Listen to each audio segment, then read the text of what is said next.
नमस्कार, मी मोनिका शर्मा आणि आपण पाहत आहात लोकसेतू मराठी न्यूज चॅनल। तर चला पाहूया आजच्या बातम्यांमध्ये काय खास आहे। नंदुरबारात तापमान 44 अंशावर, नागरिकांनी दुपारच्या उन्हापासून सावध राहावे। डॉक्टर विनय सोनवणे, जिल्हा शल्य चिकित्सक, नंदुरबार।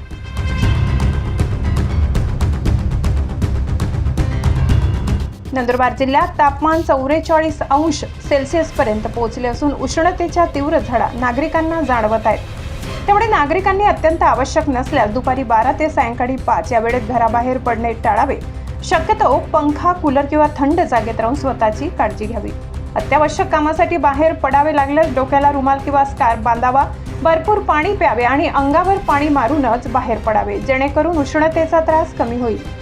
उन्हामुळे उलटी होणे, मळमळ, ताप येणे, चक्कर येणे, जुलाब होणे किंवा तोंड कोरडे पडणे अशी लक्षणे दिसल्यास त्वरित जवळच्या शासकीय रुग्णालयात जाऊन उपचार घ्यावे।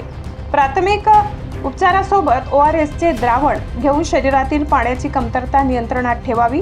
तसेच घामामुळे शरीरातील क्षारांची कमतरता भरून काढण्यासाठी ताक, लिंबू पाणी, सरबत आणि पाणी यांचे नियमित सेवन करणे गरजेचे आहे। नागरिकांनी उष्माघातापासून बचावासाठी योग्य ती खबरदारी घ्यावी, असे आवाहन डॉक्टर विनय सोनवणे, जिल्हा शल्य चिकित्सक, नंदुरबार यांनी केले आहे। यावेळी अतिरिक्त जिल्हा शल्य चिकित्सक डॉक्टर नरेश पाडवी उपस्थित होते।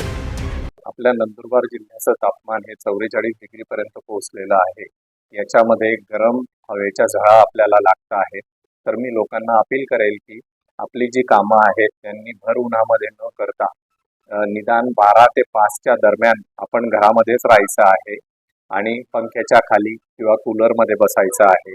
आणि एकदमच इमर्जन्सी काम असेल तर डोक्याला रुमाल बांधून, स्कार्फ बांधून व भरपूर पाण्याची मारा करून आपण बाहेर निघायचं आहे, जेणेकरून आपल्याला उष्णतेच्या झळा लागणार नाही।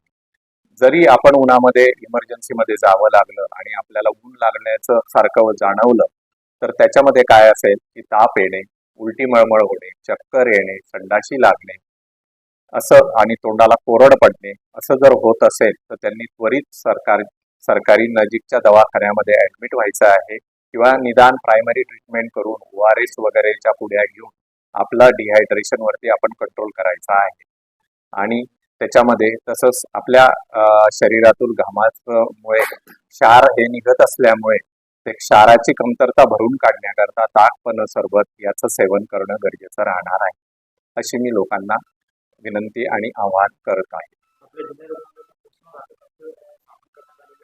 यस, आपल्या जिल्हा रुग्णालयामध्ये अद्ययावत पद्धतीचा ICU आणि उष्माघात कक्ष आपण स्थापन केलेला आहे आणि त्याच्यामध्ये सिस्टर, तज्ञ डॉक्टर यांची नेमणूक केलेली आहे।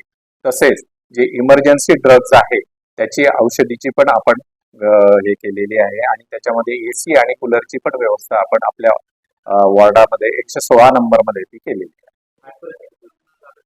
आतापर्यंत असं मेजर रुग्ण कोणीही आपल्या आव्हानामुळे दाखल झालेलं नाहीये, परंतु जे माइल्ड सिम्पटम्स आहे जेणेकरून उलटी, मळमळ, चक्कर किंवा संडासी लागणे याच्यावरती आपण त्वरित ट्रीटमेंट करून त्यांना ऍडमिशन करायची गरज आतापर्यंत आपल्या नंदुरबार जिल्ह्यामध्ये पडलेली नाही। लोकसेतू मराठी न्यूजसाठी मुख्य संपादक प्रवीण चव्हाण, नंदुरबार।